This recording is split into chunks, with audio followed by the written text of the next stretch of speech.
Boa tarde, queridos e queridas amigas. Sou Márcia Ângela Aguiar, sou coordenadora do Fórum Estadual de Educação de Pernambuco. Nós estamos hoje na nossa 8ª live do Fórum.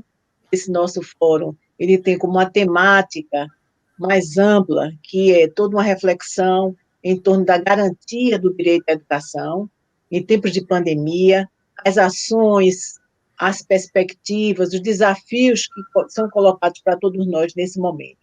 Nós sabemos que estamos num tempo extremamente difícil, em que cada dia nós temos maior número, né, de óbitos, então é um tempo de angústia, de aflições, e o Fórum está muito solidário com a população brasileira, toda a população pernambucana, e estamos discutindo vários temas exatamente para refletir sobre nosso tempo. E hoje eu tenho muito prazer em estar aqui com colegas que são pessoas engajadas na luta pelo direito à educação.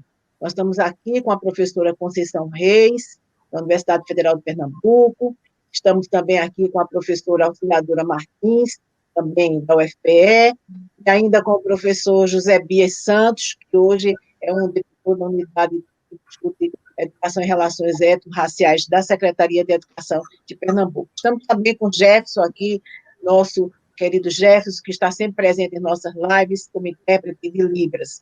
E por trás dos bastidores estamos também com o nosso amigo do Sintep, que é o Jonatas.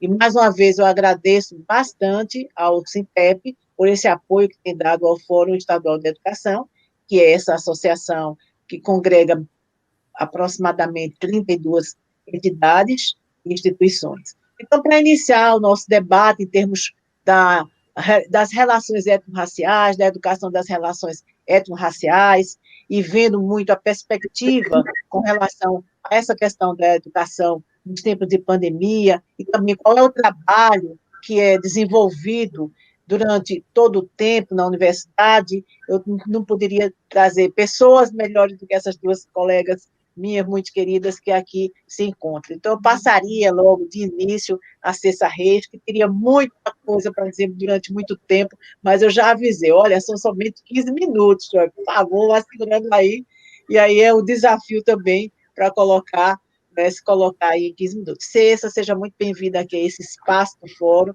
e a palavra agora é sua. Obrigada, Márcia, eu que agradeço o convite de estar aqui presente, agradeço ao Fórum Estadual de Educação de Pernambuco e aos parceiros que estão aí, né, construindo essa sessão de lives para que possamos cada vez mais aprender sobre, né, educação, sobre os direitos da educação. Dou boa tarde aos colegas que estão aqui presentes, a auxiliadora Martins e José Bias Santos, dizer que minha história de vida, né, até chegar a esse ponto de trabalhar com a temática da educação das relações étnico-raciais, ela surge a partir do momento que eu entro como jovem, de 15 anos, né, em grupo de jovens de igreja, na Igreja Católica. Eu fui da Pastoral da Juventude do Meio Popular, e lá a gente aprende a ser jovem do meio popular. E em seguida eu vou para o Centro Solano Trindade, com minha amiga Inaldete Pinheiro, onde eu aprendo a ser mulher negra. Né? Então, na minha trajetória de educadora, eu sempre levo essas discussões. Né? A educação das relações étnico-raciais, ela está sempre presente. Então, eu tenho uma história de experiência de educação básica, né? Eu comecei com 17 anos na educação básica, né? Sou de Camaragibe, então fui da rede municipal de Camaragibe, da rede estadual de Pernambuco. Em 2012, eu entro como professora efetiva da UFPE, onde também vou trabalhar junto com outras colegas que, naquele momento, já se fazia presente, como a professora Deise e a professora auxiliadora Martins, trabalhando essa temática. Em 2018, eu começo a ter vários estudantes da pós-graduação comigo, né, enquanto orientadora, e aí a gente sente a necessidade de fazer um grupo também, não é? Além do NEAB, que existe na UFPE, além do GEPA, a gente também criou o Laboratório de Educação das Relações Étnico-Raciais. Então, é desse lugar, né, que eu quero falar dessa experiência que a gente vem tendo agora durante essa pandemia. Né? Então, a gente tem 2 anos de existência, a gente completou 2 anos no dia 25 de julho. Somos 25 membros, entre estudantes da graduação, estudantes da pós-graduação, militantes, ativistas negros, que fazem parte também conosco, estudantes de outras universidades, e aí estamos juntos, né? Com os projetos e os programas que a gente tem desenvolvido, e quando a pandemia vem, né, a gente parou alguns projetos que a gente estava fazendo.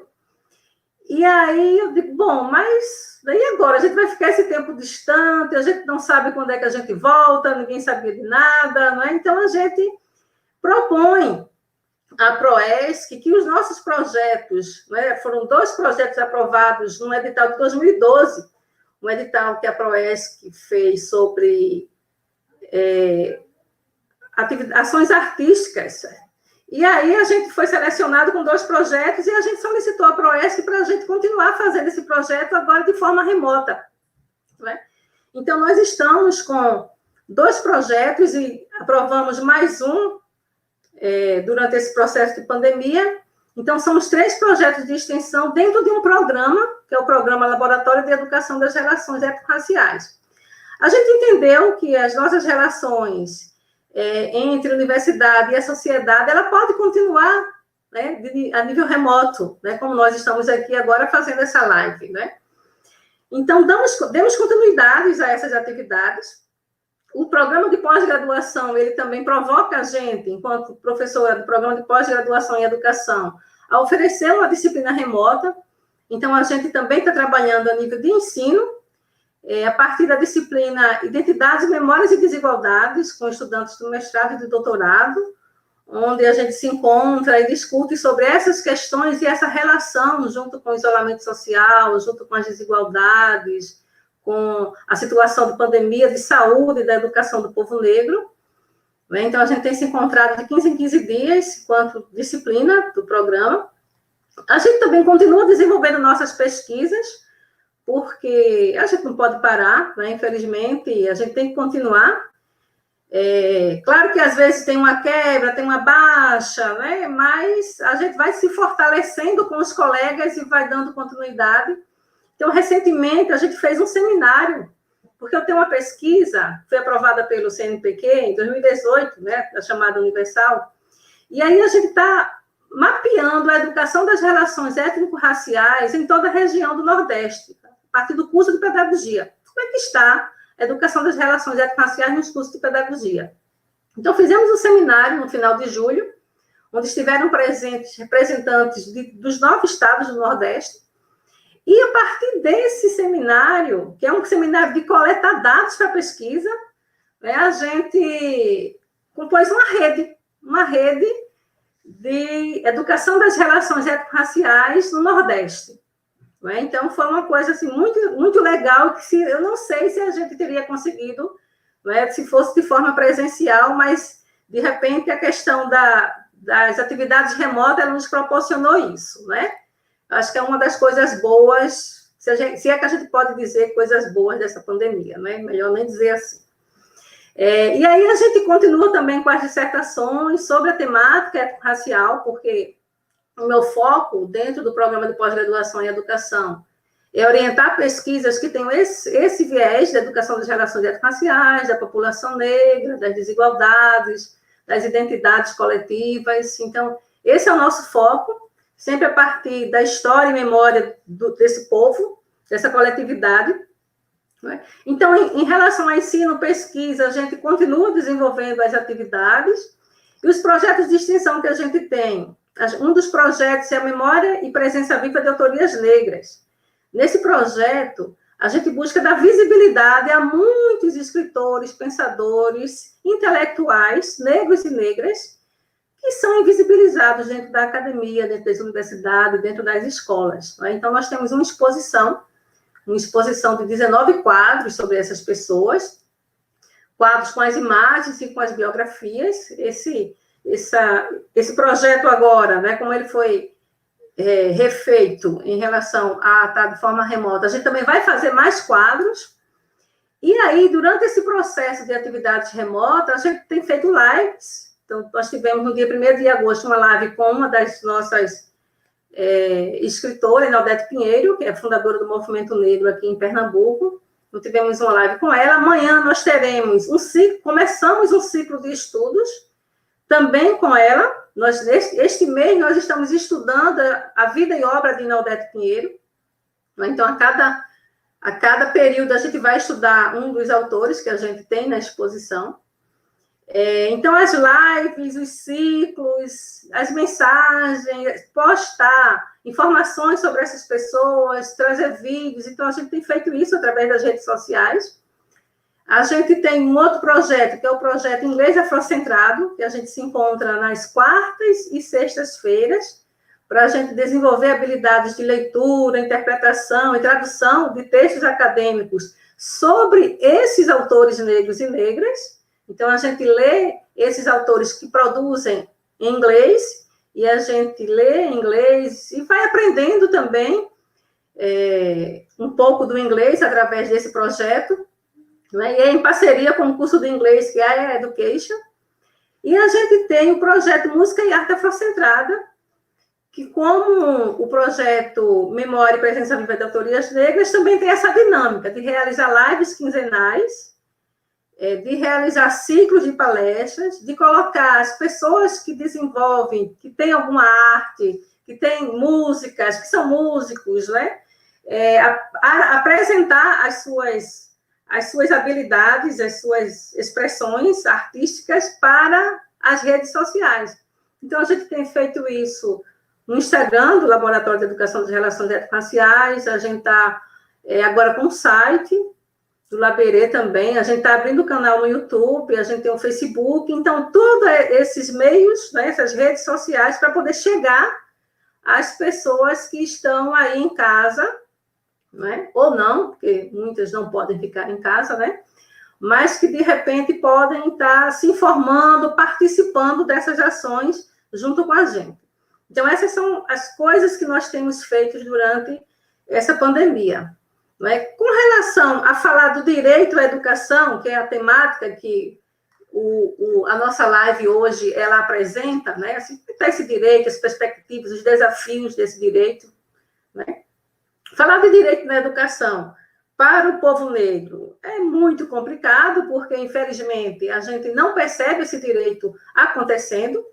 O direito na educação, de uma forma geral, no Brasil, ele tem 32 anos, né, enquanto um reconhecimento na Constituição Federal, na Constituição de 88, né, que deve ser garantido pelo Estado, pela família, né? A gente tem, enquanto um princípio da educação escolar, considerar a diversidade étnico-racial, está lá, um dos princípios da LDB, né? A gente tem a ideia de que a educação, a ideia não, a concepção, né, de que a educação ela não se dá apenas na escola, ela se dá nos meios sociais, na família, nas organizações, nas manifestações culturais, né? Porém, quando a gente fala do direito à educação escolar, a gente começa a perceber que a educação das relações étnico-raciais, ela não se faz presente, ela não acontece. Ela diz, em muitos casos, que é transversal, que é interdisciplinar, mas quando a gente vai procurar ver como isso acontece, é muito difícil. E o dizer que não acontece é uma forma de generalizar, mas que é em sua maioria, por isso que a gente termina generalizando nesse formato, porque quando a gente começa a perceber onde é que acontece, é quando tem uma professora, um professor negro nessa escola. E negro não basta ser negro, né? Mas ter esse lugar de pertencimento racial, de coletividade. Então, é só quando acontece, infelizmente, quando a gente vê as coisas acontecendo dentro da escola ou dentro da universidade, né? Seja ela a nossa Universidade Federal de Pernambuco, que também é do mesmo jeito, né? As pessoas começam a questionar que os alunos precisam aprender a ler, a calcular, infelizmente, ainda nessa concepção de escola, né? Que tem que aprender a ler, calcular e somar e dividir, né? E que as relações étnico-raciais não é algo tão importante assim, porque ele precisa aprender outros conteúdos. Então, o que é que acontece com essa escola conteudista? ela está aí se preparando para bons profissionais, né? Muitas profissionais de peso ou não, né? Que seja médico, que seja o que for, mas a partir do conteúdo, e não a partir das relações. Quando a gente começa a pensar a partir das relações, aí as coisas começam a ficar diferentes. Porque agora, por exemplo, nessa garantia do direito na educação em tempos de pandemia, onde é que está o povo negro? O povo negro, que é a maioria da população desse Brasil, o povo negro, 80% das pessoas que usam SUS se autodeclaram negros. Né? E como é que está esse SUS? Como é que chega esse atendimento à saúde para essas pessoas? São essas pessoas que estão nas favelas, que estão nas palafitas, né? São essas pessoas que não têm saneamento básico. O IBGE vai dizer que quase 33% da população brasileira não tem saneamento básico. E quem é que está lá? É a população negra. Quem é que está na cadeia? É a população negra. Quem é que está nos empregos precários? É a população negra. Então, quando vem uma pandemia desse nível, ela pega a escola de um jeito, a escola conteudista de um jeito, e aí, escola? Você preparou o povo para a solidariedade? Preparou o povo para cuidar do outro? Preparou o povo para as relações sociais, raciais? Não, não preparou. E agora a gente se vê dizendo, não importa a escola agora, não é? Claro que não. A gente não vai abrir escola, a gente não vai mandar nossos filhos para a escola, porque o que eles têm que aprender em 2020 é outra coisa. Quer dizer, aprender do zero, não aprendeu a se relacionar, não aprendeu a ser solidário, não aprendeu a conhecer que é a população negra que está nas piores situações sociais do Brasil. Aí começa a questionar, não, mas a questão não é racial, é social. É social? Mas por que a população negra, agora no tempo de pandemia, é que mais sofre? Porque, historicamente, é ela quem tem sofrido. Então, infelizmente, o que a gente tem a dizer hoje, em relação a como está a situação da população negra, está morrendo. A população negra, nesse período de pandemia, está morrendo. Vejam, o que acontece? Elas precisam trabalhar. Porque os empregos, os subempregos que elas têm, não continuaram existindo. A empregada doméstica, por exemplo, né? Falar de empregada doméstica é lembrar do caso de Miguel, que a mãe tem que levar o filho porque não tem com quem deixar, e o filho termina morrendo, ou termina matando o filho dessa mulher.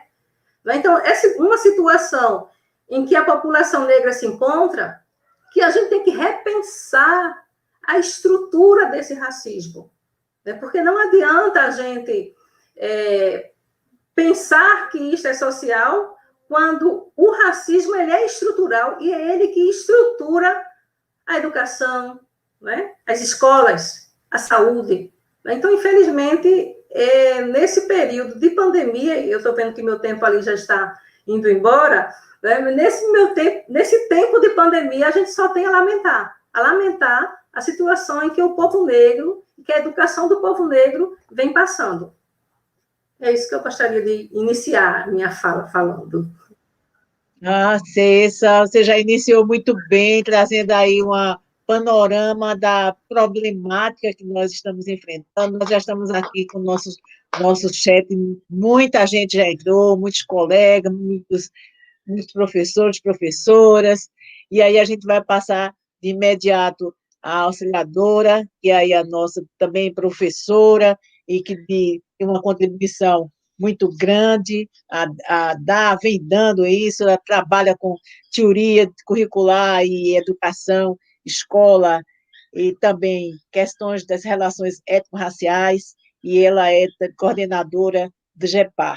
Então, ela vai passar a fazer uso da palavra e refletir um pouco conosco sobre essas questões, e ainda lembrando aquela chatice dos 15 minutos. Eu já vi que era uma live só para cada uma de vocês. Então, vamos lá, Dora, por favor. Boa tarde para todos e todas. Gostaria de agradecer o convite do Fórum Estadual de Educação e da professora Márcia Ângela para poder pensar alto junto a vocês e poder expor minha narrativa, que é apenas uma entre milhares de outras narrativas. Quero deixar aqui o meu lamento profundo pela morte ou assassinato, por falta de políticas públicas equitativas, de 100 mil brasileiros e brasileiras. Pontuar que foram os brancos ricos, que podem viajar de avião, que trouxeram a Covid-19 para o Brasil e contaminaram suas empregadas domésticas, seus porteiros de prédio, seus choferes, seus seguranças, disseminando o vírus para as periferias. E é lá que a maioria dessas mortes estão acontecendo, porque as pessoas pretas e pobres dependem exclusivamente do SUS, não contam com conglomerados médicos de excelência, nem com planos de saúde caríssimos para prover e garantir suas vidas. Então, amargam péssimas condições de habitação, de saneamento, de esgoto, em associação com comorbidades como diabetes, hipertensão, obesidade, o que tem sido fatal para pretos e pobres no Brasil. Outra pontuação que gostaria de fazer é que o racismo foi construído historicamente e cientificamente ao longo da história da humanidade também pelos brancos. Essa prática, tanto no mundo quanto no Brasil, tem deixado a população negra excluída dos cargos de mando e de poder social, político e econômico, o que tem produzido profundas desigualdades sociais para uma população que é majoritária, de acordo com o IBGE 2010, que aponta que 50% da população brasileira se autodeclara negra. Contudo, percebemos que são os brancos, em sua maioria, que gozam dos privilégios da cor e da classe. A educação das relações étnico-raciais, portanto, obrigatória em todo o currículo brasileiro desde 2003, trata do racismo, trata do antirracismo, além de outros inúmeros temas necessários a uma formação para ser educador e educadora.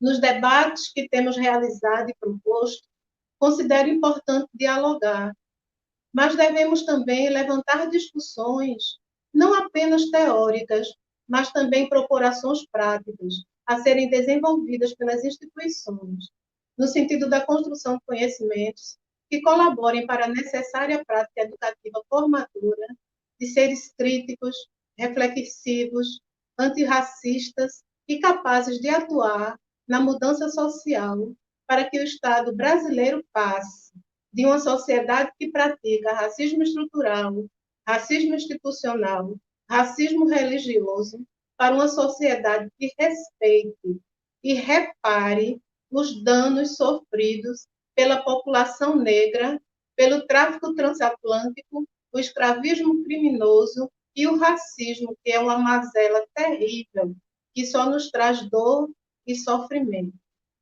Feitas essas duas ponderações, passo a responder à sua encomenda, que foi minuciosa e pediu para que falássemos sobre iniciativas tomadas no campo da educação das relações étnico-raciais em tempo de pandemia. Eu considero que quem sempre realizou ações vai continuar realizando e intensificando. E quem nunca realizou e nunca quis que nós realizássemos, vai pegar a pandemia como um mote para dizer que não pode, não sabe, não quer. Então, eu gostaria de colocar a experiência do programa GEPAR, elaborado para organizar e desenvolver todas as ações do Grupo de Estudos e Pesquisas em Autobiografias, Racismo e Antirracismo na Educação.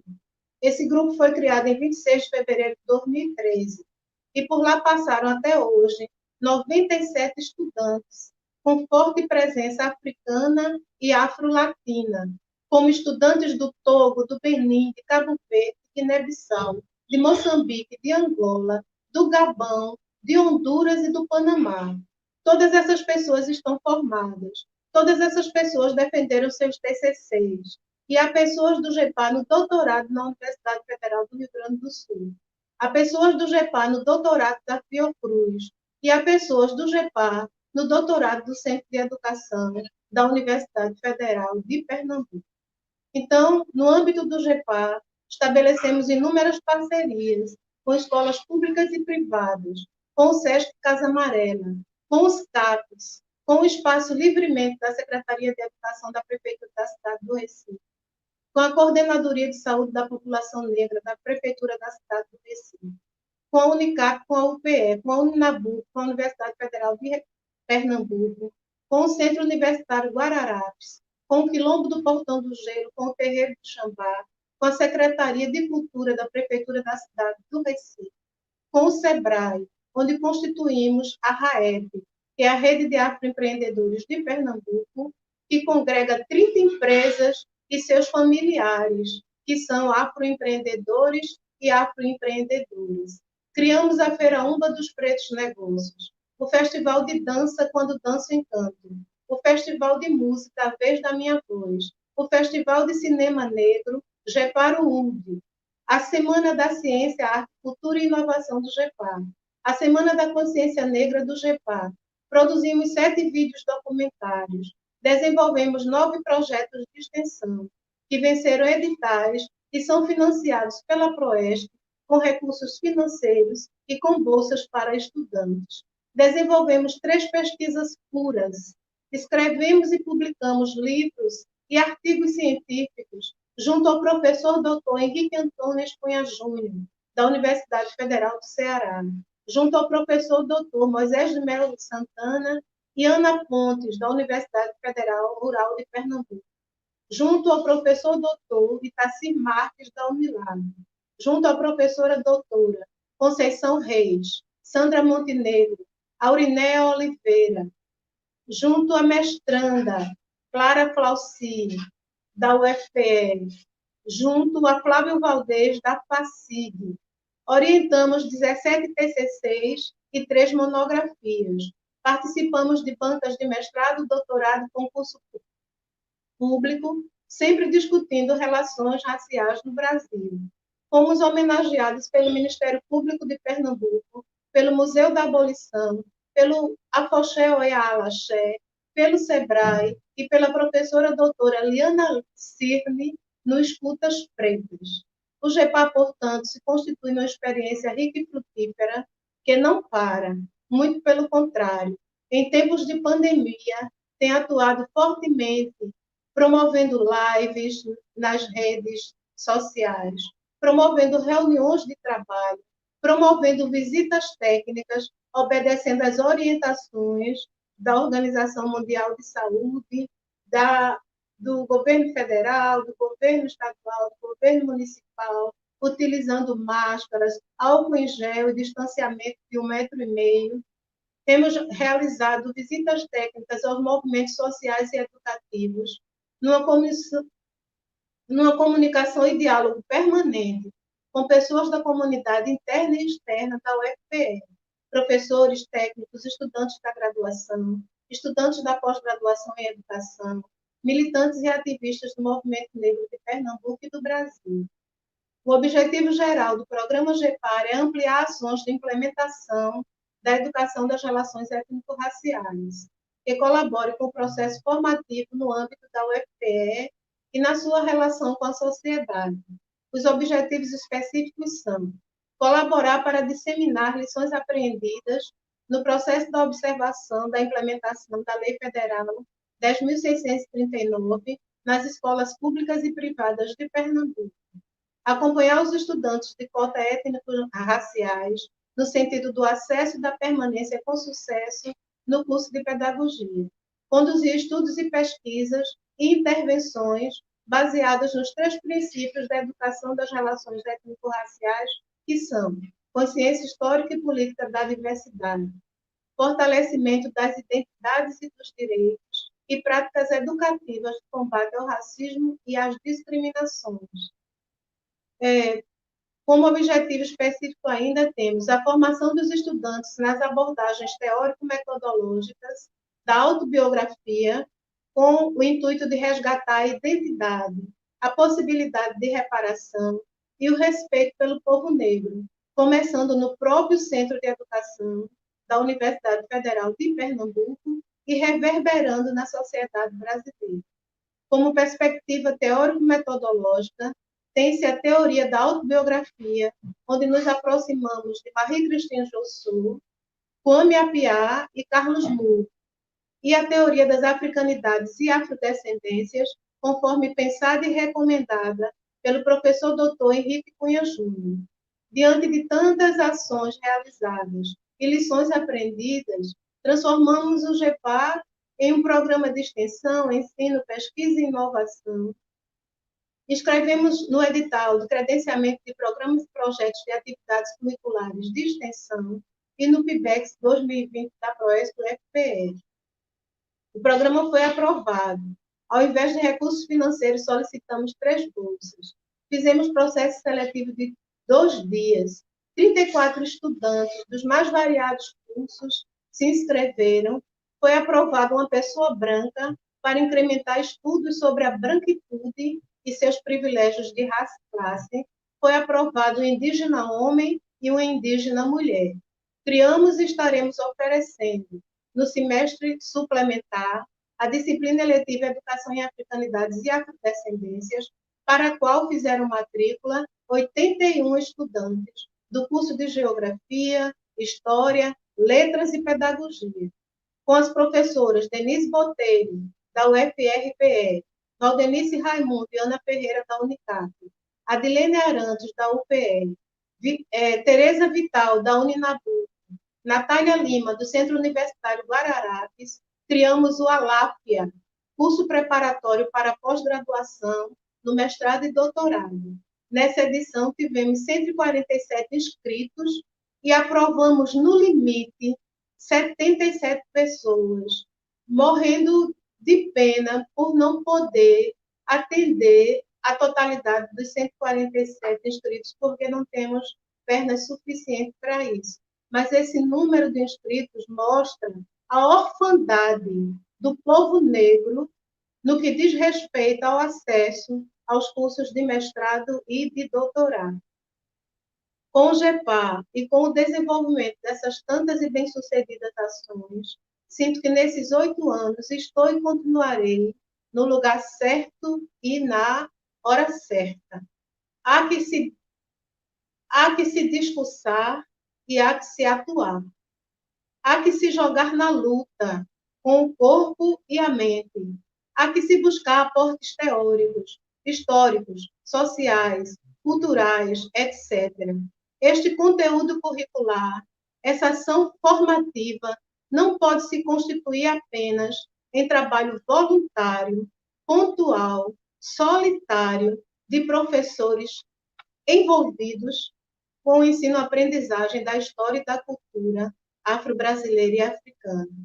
Há que se instigar gestores e gestoras das instituições de ensino, ao nível federal, estadual, municipal, para realizar a institucionalização da implementação de uma lei de diretrizes que são federais. E se são federais, são, portanto, obrigatórias nas instituições às quais esses gestores e gestoras estão ligados e que precisam traçar e praticar uma política clara, uma política objetiva de educação das relações étnico-raciais nas suas instituições urgentemente, no que diz respeito ao direito à educação, que é a discussão mó e guarda-chuva do Fórum Estadual de Educação. Eu digo o seguinte: jamais houve direito à educação para o povo negro. A LDB 4024 de 61 não prescreveu o ensino de valorização da diversidade étnico-racial presente na sociedade. A LDB 4024, a LDB, as demais LDBs 5.540 de 68, 5.692 de 71 e 7.044 de 82 são omissas quanto ao tema em tela que estamos discutindo. Ignoram, inclusive, reivindicações do movimento social negro. Ignoram, inclusive, recomendações da Organização Nacional dos Estados Unidos, Organização das Nações Unidas de 65, para a eliminação de todas as formas de discriminação racial. O Estado brasileiro fugiu do dever de afirmar os direitos sociais da sua população negra até 1988, quando realizou a elaboração e a escrita da Constituição Cidadã. A LDB 93-94 considerou diferentes culturas e etnias, mas o trato pedagógico consistiu em apresentar o negro como escravo, como feio, como burro e como acomodado. 15 anos depois da LDB 93, 94 e 96, nós tivemos a reformulação, a alteração importante na lei, que foi a 10.639, que tem 17 anos e enfrenta dificuldades profundas de implementação em todos os níveis e modalidades de ensino, inclusive nas nossas universidades federais.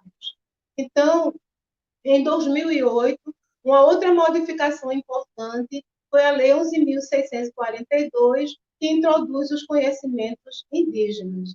E com relação ao fato de dizer que nunca houve direito a uma qualidade de educação para a população negra, eu também digo que nunca houve democracia e nunca houve qualidade efetiva numa educação que ignora os povos todos do seu espectro populacional, dizendo estar ensinando um saber universal, quando o universo possui 5 continentes, que são a África, a Ásia, a Europa, a Oceania, a América e a Antártida. E eu me pergunto o que é que o conhecimento que nós tivemos ao longo das nossas vidas nos ensinou acerca da Oceania, nos ensinou acerca da Antártida, nos ensinou acerca da África. Então, esse conhecimento universal é uma falácia. Ele é brancocêntrico, ele é machocêntrico, ele é cristocêntrico e não nos interessa. Nós estamos cansados e cansadas dele. Abaixo o racismo, abaixo todos os racistas. Muito obrigada.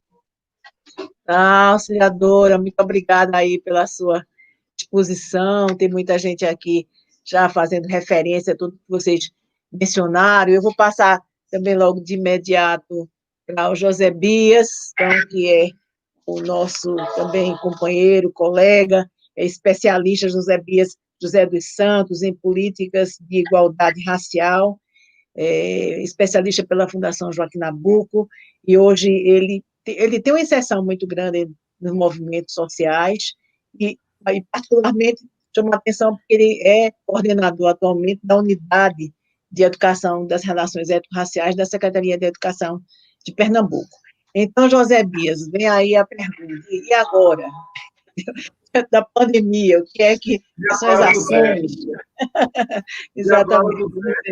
Você com a palavra, Zé Bias. Os seus 15 minutos. Ok, agora, primeiro, vou avisar logo de antecipação, que eu sou, como todo bom professor, eu sou muito disciplinado na fala, então seja rigorosa comigo. Tá certo. Você fica olhando, eu faço assim, aí pronto. Aí tá faltando, entendeu? Tá bom assim? Tá bom. Segundo, okay. Que é um prazer imenso, apesar da situação assim inusitada, né, para a história da humanidade, o fato da gente ter que fazer muitas atividades que seriam coletivas, principalmente na área da educação, que são atividades que essencialmente é coletiva, é afetiva, né, que é o toque, é a fala, é o contato. A gente tem que fazer uma atividade remota. Mas, pelo menos, me permitiu que eu encontrasse 2 pessoas amigas, que há muito tempo eu não via de forma presencial. É você, Márcia, assim, que, sem dúvida, é uma referência, né, assim, na educação, não só aqui no nosso estado, mas é uma referência na educação em nível nacional, no Brasil como um todo. Eu que viajo muito por aí, eu sempre vejo teu nome assim, sempre o pessoal pergunta, e aí, professora Márcia, como é que está? Quando eu digo que eu também faço parte do Fórum da Educação, e para mim, assim, está sendo bem, assim, está sendo bem prazeroso te reencontrar, assim, te ver pelo menos, né? Apesar de não poder te dar um abraço bem afetivo, um abraço negro. E meu amigo Jefferson, né, que só tem um defeito, que é rubro-negro, mas trabalhou comigo na Secretaria de Educação lá. A gente trabalhava, na época, ele trabalhava comigo na gerência de educação, de políticas de educação e direitos humanos e educação inclusiva. Jefferson trabalhava mais no setor da educação inclusiva, eu trabalhava trabalhando mais na unidade de educação das relações étnico-raciais. E também dizer da minha felicidade, que há muito tempo eu paquerava esse encontro com as minhas colegas, professoras Cessa e Dora, a quem eu tenho admiração assim, né, pelo histórico de vida dela, né, pela continuidade da luta dentro da federal, como eu sei a dificuldade que tem de outras pessoas que chegaram antes, a professora Deise, que inclusive foi minha amiga na Secretaria de Educação. Deise foi uma das pessoas que inclusive ajudou comigo a gente construir essa ideia do Fórum Estadual de Educação das Relações Étnico-Raciais, né, quando ela é minha colega na Secretaria de Educação. Enfim, é um prazer, nessa perspectiva, de a gente possibilitar, através dessa ferramenta, esse contato. Sim, e agradecer também aos meus colegas do Sintep, que permitiram, através dessa plataforma, estar em diálogo com os meus colegas, que é mais uma possibilidade de entrar em contato com meus colegas professores, pessoas que, assim, de qualquer forma, se interessam pela educação como um todo. Para mim, está sendo muito, assim, muito agradável ter esse contato, né? Agora, infelizmente, a gente tem que aproveitar esse momento também para falar coisas assim que não são tão boas, a gente que tem uma preocupação maior com a qualidade da educação. Eu sou de uma geração, e aí eu fui muito influenciado pelo professor Moisés Santana, quando, eu acho que há uns 18, quase 20 anos atrás, nas andanças, nos encontros que eu tinha com ele, aqui em Pernambuco, fora, assim, da gente conseguir concretizar, do ponto de vista legislacional, principalmente da educação. E aí foi bom porque eu acho que a professora Dora, ela retoma isso um pouco, né, de forma bem, eu acho que de forma bem feliz, quando ela faz uma história mais ou menos do que, como isso estava previsto ou não previsto na LDB, e a importância que a gente sempre sentiu, Márcia, minhas colegas, da gente garantir minimamente, do ponto de vista legal, normativo, jurídico, o trabalho, o interesse, a necessidade de garantir em lei que, na perspectiva da equação das relações étnico-raciais, os nossos colegas professores nas suas escolas, certo, eles pudessem ter essa garantia jurídica de implementar, ou de tentar implementar um processo pedagógico que dialogasse com a educação das relações étnico-raciais. A gente tem que dizer o seguinte, não basta apenas ter um princípio ou um valor geral, a gente tem que ter, pelo menos, garantia que esse professor, do ponto de vista legal, porque a gente sabe que, muitas vezes, no chão da escola, né, há todo um processo, né, de negação da cultura afro-brasileira, né, há um processo de submissão, em que, se o professor não poder garantir no enfrentamento que ele vai ter dentro do espaço escolar, a garantia através da legislação, o professor praticamente não teria nada que pudesse fazer com que, efetivamente, ele colocasse em discussão essas questões das relações étnico-raciais. Eu digo que o nosso grande desafio, não só aqui na rede estadual de Pernambuco, mas em todas as redes estaduais, municipais, enfim, do Brasil, não é garantir a lei, minhas colegas Cessa e Dora, porque muitas vezes eu vejo que a lei em si, ela está um pouco garantida, porque quando se a gente for mesmo pesquisar no texto da lei, está claro lá, infelizmente, a lei poderia avançar muito mais, mas a lei, nos seus 2 artigos, a lei 10.639, depois, que em 2003, acho que depois foi incluída a temática indígena em 2008, a lei diz o seguinte, que tem que trabalhar a história da África, a história e cultura africana, preferencialmente, né, nas disciplinas de literatura, artes e história. 20 de novembro, a rigor, a maioria das escolas fazem isso. O nosso desafio, ele se deu não com a lei, eu digo do ponto de vista jurídico, ficou amarrado, ficou substanciado, ficou consolidado esse instrumento jurídico legal que os professores tinham para fazer o enfrentamento nas escolas.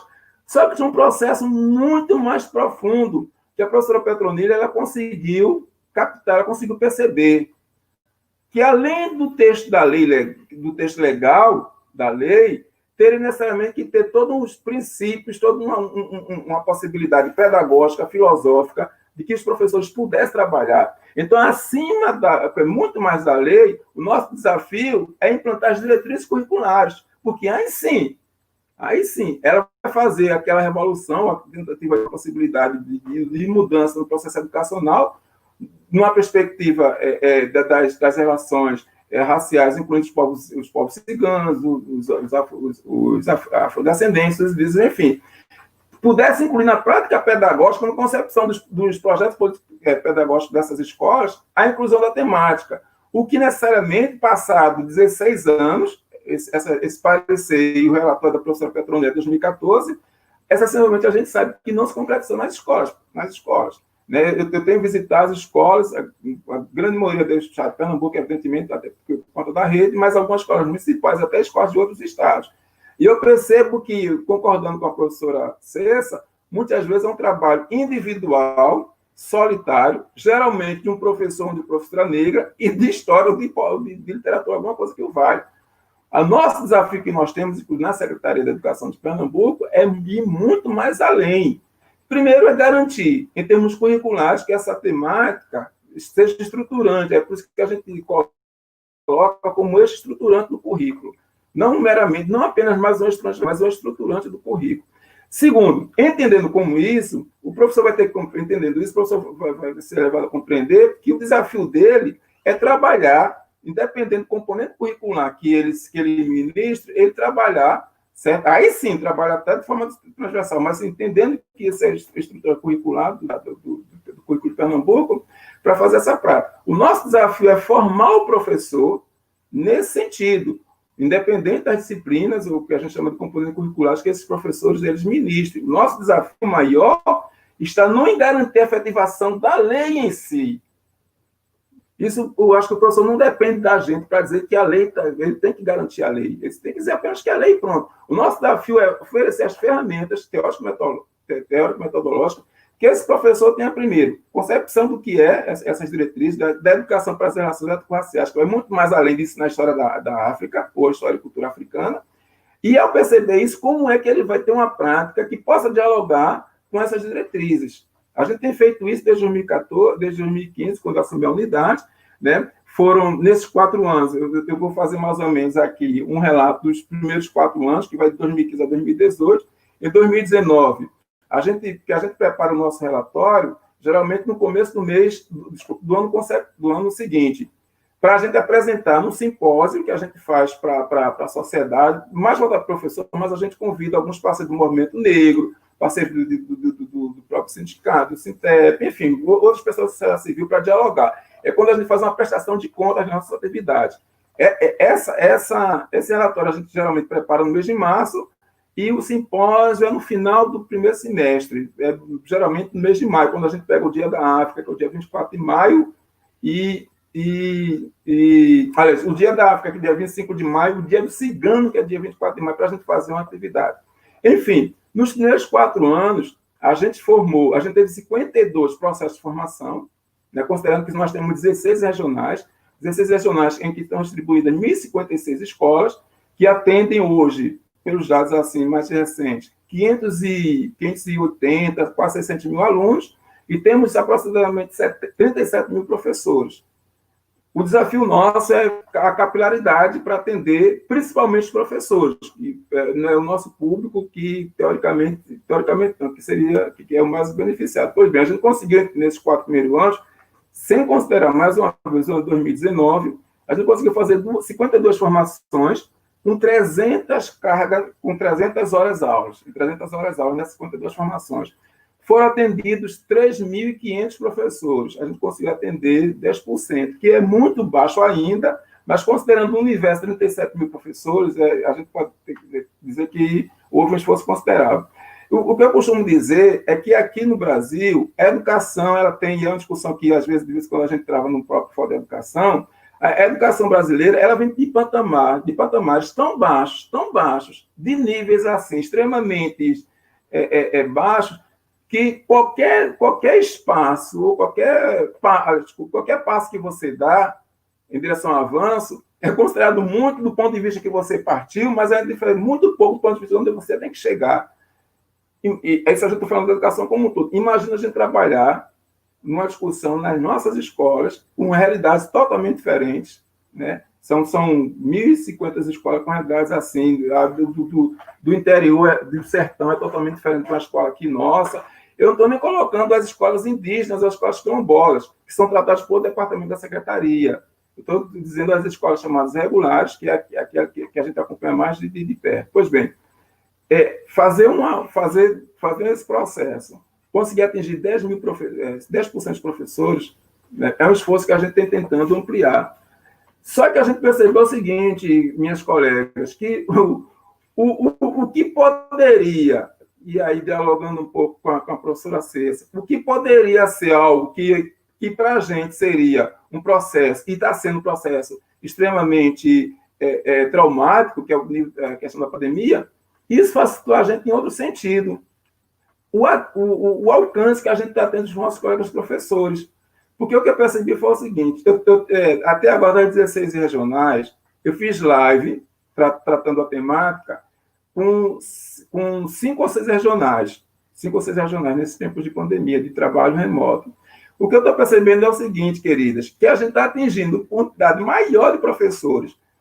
Em média, a gente vai, dependendo se é da região metropolitana ou do interior.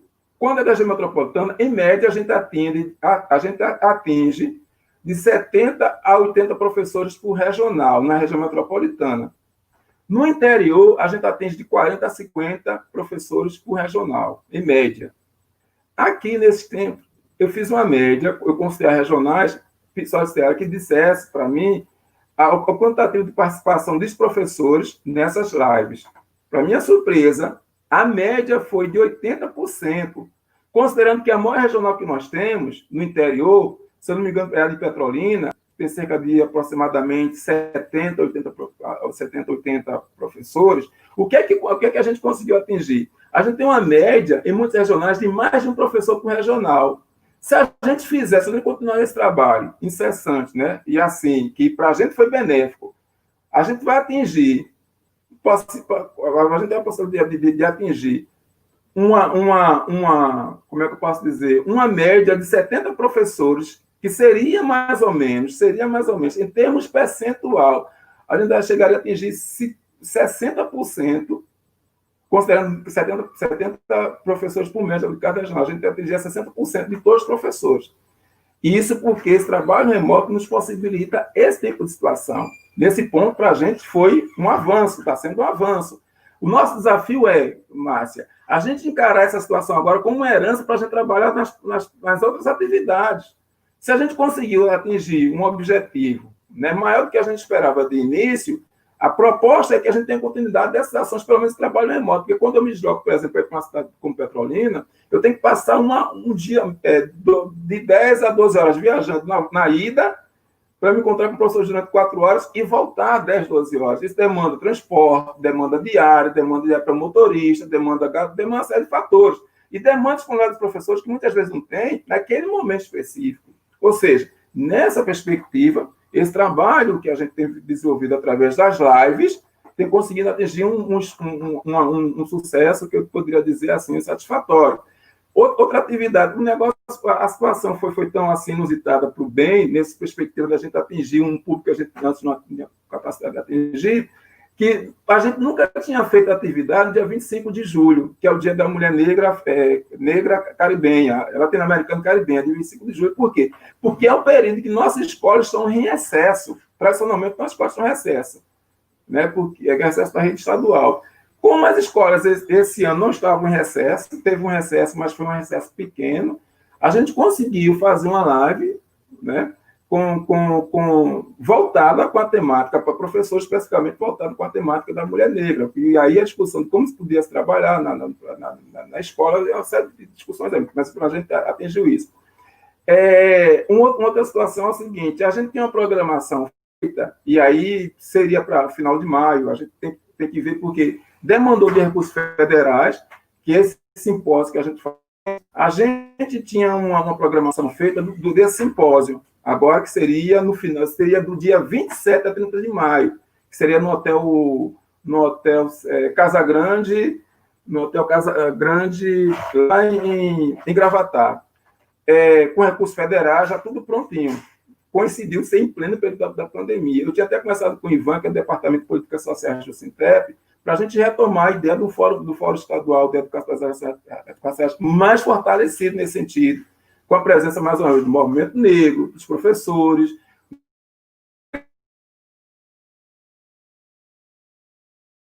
lideranças de gestores, técnicos, enfim, a gente tinha uma possibilidade muito grande de fazer essa ampliação, não houve. Mas eu descobri, eu percebi que talvez e aí foi uma experiência que eu acompanhei que eu participei do seminário que a professora Cissa falou, me acompanhei no primeiro dia, de a gente fazer simpósio atingindo o público maior, né, de forma virtual, de forma remota. Quer dizer, as atividades nossas não param. Só que o principal projeto que nós tínhamos, esse foi afetado de cara. Esse, para a gente, foi um prejuízo tremendo. Por quê? Era o projeto Sankofa, que, inclusive, Clérison, que é do Laberê, que faz parte, agora eu convidei para trabalhar com a gente lá na unidade, uma pessoa que tem contribuído muito lá nas nossas atividades. Clérison chegou a participar de 2 ou 3 momentos, que era o projeto Sankofa, que era para a gente fazer a discussão, principalmente com o pessoal do ensino médio. Porque o pessoal do ensino médio, principalmente do 3º ano, é aquele pessoal que vai enfrentar o vestibular. E a gente detectou, o Clécio tinha conversado comigo, o Alexandre também, que é lá da Federal, tinha conversado comigo, a reação dos nossos alunos negros e negros, né, na hora da autoidentificação racial, heteroidentificação racial, quando tinham que se declarar.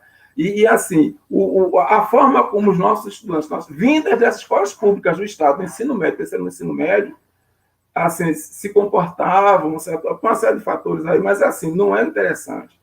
E a gente tinha feito um projeto nas escolas, presencialmente nas escolas, eram 2 atividades paralelas. Uma atividade era oficinas, daí vinha desde oficinas artísticas, com aulas de oficina de capoeira, de dança afro, dentro de contextualização histórica, evidentemente, dessas manifestações culturais. Tinha também discussões políticas, o que é o movimento negro, a história do movimento negro, o que é questões ligadas a negro e tudo, mas também a gente tem oficinas específicas com o pessoal do 3º ano do ensino médio, que é para discutir não as políticas afirmativas, mas discutir, por exemplo, o pertencimento à autoestima dessa população negra, desses jovens, dessas meninas negras nas nossas escolas. E foi um sucesso assim que a gente conseguiu atingir 12 escolas, né? Foi um projeto que começou já no final do 2º semestre, a gente conseguiu atingir 12 escolas. A ideia, esse ano, seria a gente interiorizar, porque todas as ações foram na região metropolitana, a gente interiorizar, e houve a pandemia. Quer dizer, a gente pensou para ser uma atividade essencialmente presencial. Como nós conseguimos, a gente está construindo, e assim, eu já estou vendo que o meu tempo já está quase acabando, a gente estava construindo a possibilidade de fazer, estamos construindo a possibilidade de a gente fazer essas atividades de forma remota, né? A gente está ainda pensando. E foi bom porque houve um anúncio, se eu não me engano, na semana passada, de que vai se oferecer internet para os estudantes. A gente não tinha conseguido atingir os estudantes por dificuldade da internet. Vamos ver como é que vai se comportar essa nova internet que a Secretaria da Educação vai disponibilizar para os nossos alunos. Dentro dessa perspectiva, a gente vai rever o trabalho de Sankofa, né, de atendimento. A gente conseguiu atender os professores de forma quase que satisfatória, de fazer um trabalho direcionado para essa juventude das nossas escolas negras. E só para encerrar mesmo, assim, eu lamento, eu costumo sempre dizer assim, que apesar das políticas de ação afirmativas que têm garantido, ou procuram garantir a presença da nossa juventude nos espaços acadêmicos, das universidades públicas, federais, a gente está num processo intenso, continua mesmo no período de pandemia, do genocídio da juventude negra. Ou seja, que juventude é essa que vai ter acesso a esse direito? Se a gente já está, se a sociedade, por tabela, antecipadamente, já extermina a nossa juventude. É uma briga que, se a gente não ter de forma mais firme, a gente não vai garantir. E fazer um convite às minhas colegas Cessa e Auxiliadora, para encerrar mesmo, que eu acho que a gente tem que estreitar mais ainda esses laços do ponto de vista mais institucional. As ações que a gente possa desenvolver na Secretaria da Educação, com a universidade, né, com a Rural, o professor Moisés Santana e Zé Nilton, a gente tem conversado com a professora Deise, mas eu acho que a gente precisa fortalecer mais, estruturar mais essa relação institucional entre a Secretaria da Educação do Estado e a Universidade Federal de Pernambuco. Por enquanto é só, eu espero ter cumprido meus 15 minutos que me foram dispostos e agradecer mais uma vez. Está ótimo, José Dias. Eu acho que assim, é excelente, né, todas as intervenções que foram aqui feitas.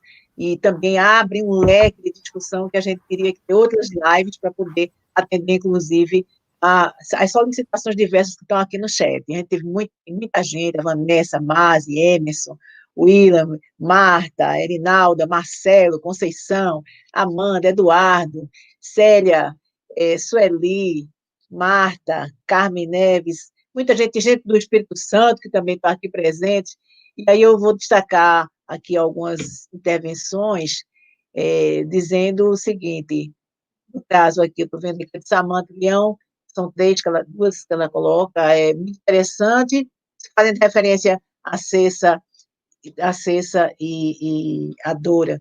Muito interessante como as atividades das professoras se complementam, muito bom.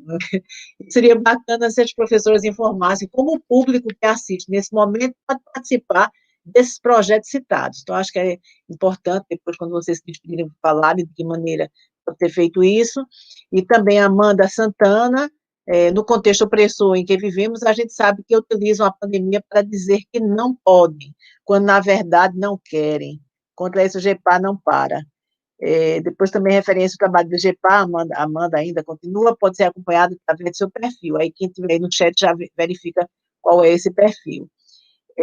Também, novamente, faz referência ao GEPA, Amanda, tem também com intervenção de Juraci Rodrigues, Viviane Almeida, Alda Lopes, Emerson Raimundo, perguntando para nosso amigo José Bias, como anda o Fórum Étnico-Racial do Estado, e acho que ele ainda chegou a falar alguma coisa nesse sentido. A Luciana diz quais são as ações que os senhores vêm desenvolvendo nesse momento de pandemia em escolas de âmbito prisional, para os alunos reeducandos. Samanta, novamente, existem projetos sendo desenvolvidos com alunos de escolas públicas nesse momento de pandemia. Também aí está presente a Ana Alice, que é a secretária do Fórum, Maria Soares, Sérgio Bubac, a Vanessa, está dizendo aí, Neuzinha, sua linda, é muito comentário, agora que te vi, que isso aí já são os diálogos no chat, são ótimos. Muitos parabéns para todo mundo aqui. O Espírito Santo, eu já fiz aí uma referência, já que tem muita gente, várias pessoas do Espírito Santo, Viviane, que bom também revê-la por aqui. Então, acho que tudo aqui está muito... Rosângela Tenório, lá da nossa universidade, também fazendo a sua intervenção. Muita gente mesmo que está aqui presente no chat, e infelizmente a gente tem 1 hora para encerrar, e eu então já passaria para as despedidas aos nossos colegas, já agradecendo muito a participação de cada um, e aí para os seus 5 minutos finais para a despedida, eu passo na mesma ordem, então vou passar para a nossa amiga Cessa, já agradecendo demais a sua participação aqui, Cessa. Então, para as suas despedidas. Eu agradeço ao Fórum, à Márcia, ao público que está aqui presente, prestigiando aqui a gente, né? Agradeço aos colegas. E dizer que a educação das relações étnico-raciais, ela é uma educação que ela promove muitas aprendizagens, né? E essas aprendizagens direcionadas ao convívio entre pessoas de diversas etnias. Quando a gente pensa em educação das relações étnico-raciais, não é educação para negro, né? Como muitos professores pensam, como muitas secretarias, muitas escolas, falando de forma geral, de escolas pensam, né? Educação de negro. E não é educação das relações. E nessas relações, é muito difícil a gente, né, chegar a muitos lugares. Por exemplo, quando as pessoas perguntam, né, que projetos tem feito nos presídios, eu penso, olha, a gente precisaria ser umas 20, só lá no Centro de Educação, no mínimo, para dar conta da grande demanda que chega. Né? Porque o que tem de demanda que o NEAB dá conta, que o GEPA dá conta, que o Laberê dá conta, não é mole. Veja a relação de coisas que a gente disse que aqui participa, né? Mas, assim, a gente não nega a estreitar as relações, né, José Pia? Com certeza, a gente está aberto para isso, a gente não para de estar participando, de fazer live, de ser chamado, de negar muitas vezes, né? Porque a gente não tem fôlego para tanta coisa, mas é muito necessário. Num princípio, pelo menos, eu não tenho informações de algo que esteja acontecendo, né? no momento de projetos direcionados para lá, pelo menos eu não tenho nenhum projeto direcionado para lá. No momento, nossos projetos relacionados à escola, eles se dão através das redes sociais, com a participação de todos. Então, para participar, é só se inscrever onde precisa de inscrições, né, nas nossas redes, né, nas redes sociais, nos nossos canais, tem lá explicando como é que faz para poder participar. Amanhã mesmo tem um estudo, então é importante que você se inscreva e leia o texto antes, né? Um texto de 5 linhas, 5 páginas, né? Para a gente poder discutir a temática que a gente está propondo, falar nessa situação de pandemia, que as estruturas individuais, ela termina também sufocando a gente, quando nós somos poucos, né? Imagina a demanda que Josebias tem para dar conta do estado todo, das escolas todas de Pernambuco, né? E tem feito muito, né? Como ele acabou de expressar aqui. Mas é preciso que as políticas públicas educacionais, elas pensem de forma diferente, elas pensem nessa educação das relações, e não educação para uma determinada raça ou etnia, né? Mas educação das relações, que é exatamente isso que Josebias fala da ampliação que a Petronilha fez ao redigir, dar aquele parecer das diretrizes curriculares, né? Não basta só ensinar conteúdos apenas em datas comemorativas, e o currículo oculto fica ali, onde ninguém trata bem ninguém, onde os negros ficam sempre escanteados, né? Então, esse currículo, ele precisa ele perpassar todas as ações, e não só, de repente, dentro da sala de aula com determinados professores, trabalhando determinado conteúdo, né? Não é fácil, não é, né? Nós que estamos de frente disso, a gente sofre pela quantidade de demandas que a gente não consegue dar conta, né? Porque a gente está lá e a gente não consegue fazer grandes interferências, como lá no Centro da Educação, né? A gente está lá, a gente participa, mas a gente não consegue. De repente, quando a gente vai ver, nessa reforma atual do curso, quando a gente vai ver as disciplinas que dão conta dessa temática de forma interdisciplinar, não dão, nem citam nenhuma, né? Então, na verdade, olha que a gente está lá e a gente não consegue fazer muita coisa. Então, assim, para encerrar, eu diria que a gente precisa dizer que a gente não consegue respirar, não consigo respirar, essa é uma frase emblemática da nossa população, né? E a outra é que vidas negras importam. Então, é preciso a gente repensar esse pós-pandemia. Eu fico imaginando a quantidade de jovens negros que não vão voltar para o ensino médio, porque eles vão precisar viver, eles vão precisar comer, eles vão precisar trabalhar de qualquer forma para dar conta das suas vidas e das vidas de seus familiares.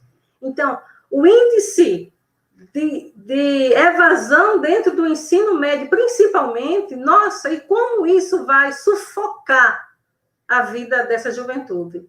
Então, que a gente aqui tenha conseguido sensibilizar mais e mais pessoas que nos assistiram e que vão nos assistir, a pensar nisso, a pensar numa educação das relações, para a gente ter, em uma pandemia ou não, pessoas mais solidárias, pessoas participativas, e a gente acabar com o que a Shirley Mbembe fala da necropolítica, né? Política de morte das pessoas negras e dos pobres. Então, quiçá, oxalá que as políticas públicas educacionais e de saúde, elas pensem no povo negro. Então, obrigada e até outros momentos desse. Muito obrigada, Cícera, pela sua bela participação aqui no nosso fórum. E eu, então, passo também para as suas despedidas, os seus 5 minutos. Então, Dora, por favor. Agradecer ao fórum, agradecer a Márcia Ângela, agradecer a oportunidade de troca a Cessa Reis, Josebias, Jefferson, num trabalho tão importante de inclusão das pessoas surdas. Agradecer ao público que gentilmente participou dessa live. E com relação à questão de estreitar laços, eu acho que estreitar laços é extremamente importante.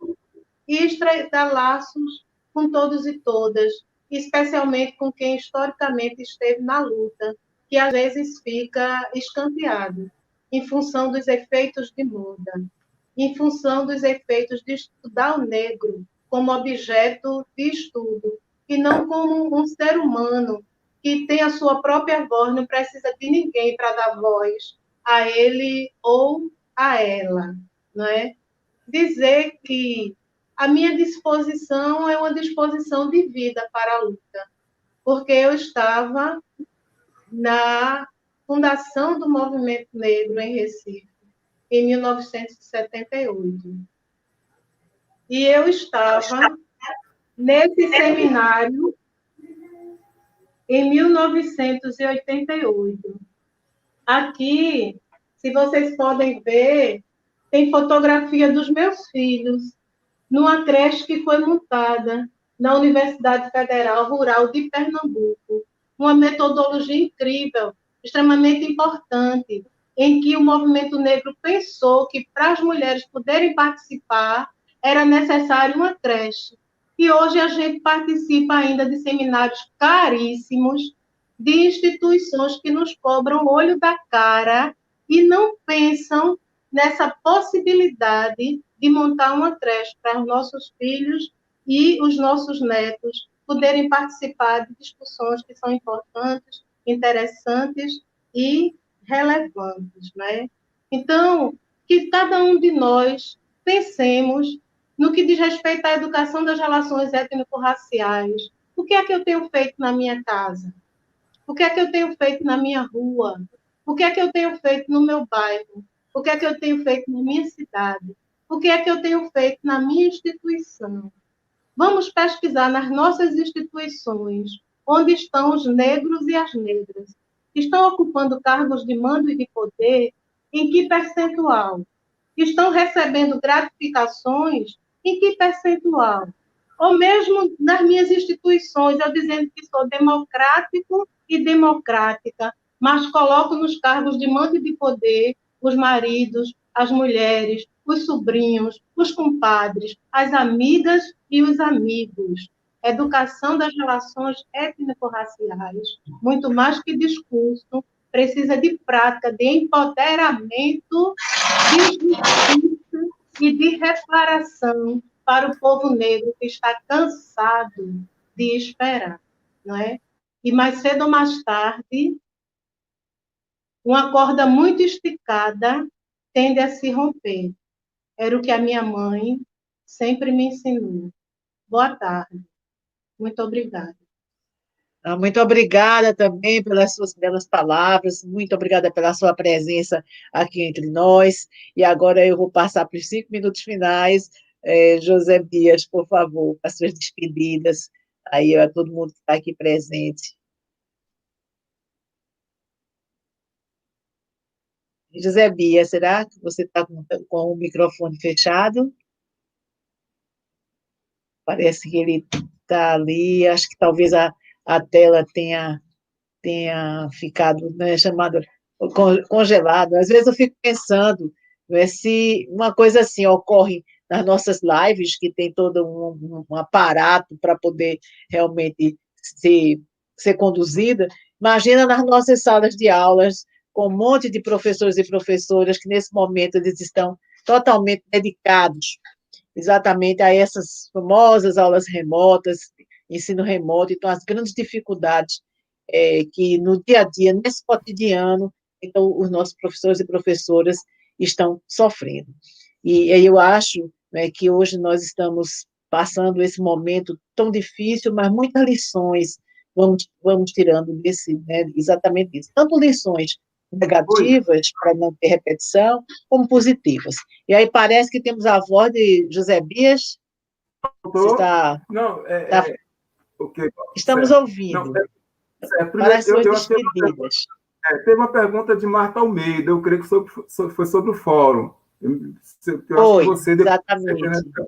Não, assim, respondendo rapidamente, inclusive, Marta Almeida estava presente. No mês de novembro, a gente teve uma reunião, eu levei o secretário de Educação para uma reunião rápida com pessoas liderança do movimento negro. E aí, ele, naquele momento, ele se posicionou em 3 demandas que essas pessoas solicitaram, e depois ele reforçou comigo. A primeira seria retomada do fórum, e com discussão de nova composição, novo regulamento, tudo. Eu já tinha começado essa conversa assim, com Marta Almeida, depois como eu disse, com Ivan, do Sintep, do Departamento de Políticas Sociais, para a gente avançar nesse sentido. Já tinha, inclusive, marcado uma agenda. A primeira agenda foi no dia 19 de março, a primeira reunião seria no 19 de março. Só que a isolamento na rede estadual começou dia 18. Aí, assim, a gente não conseguiu concluir, nem começou a reunião.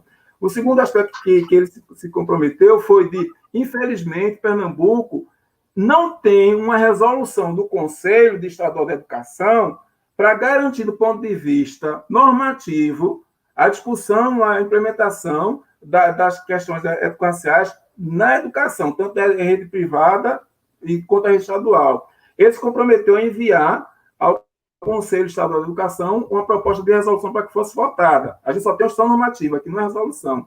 E, por fim, também criar os grupos de trabalho das relações étnico-raciais nas escolas, pelo menos nas escolas de ensino médio.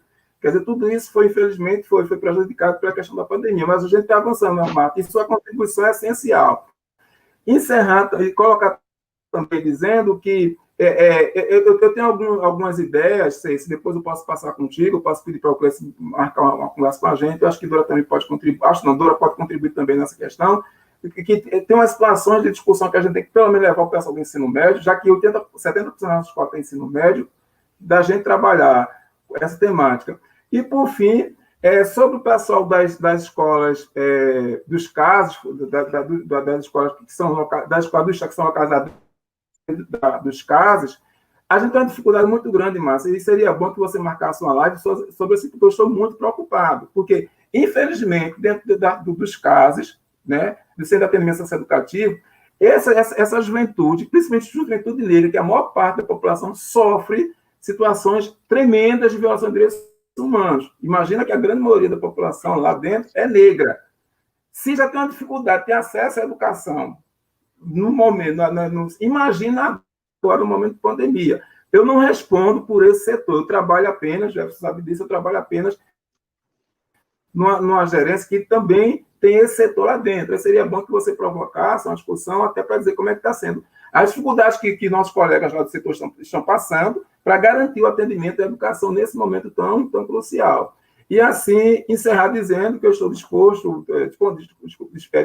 a outros momentos que a gente possa discutir, né, seja em qualquer espaço institucional, dentro do movimento social, dentro do governamental, acadêmico, para a gente fazer a discussão.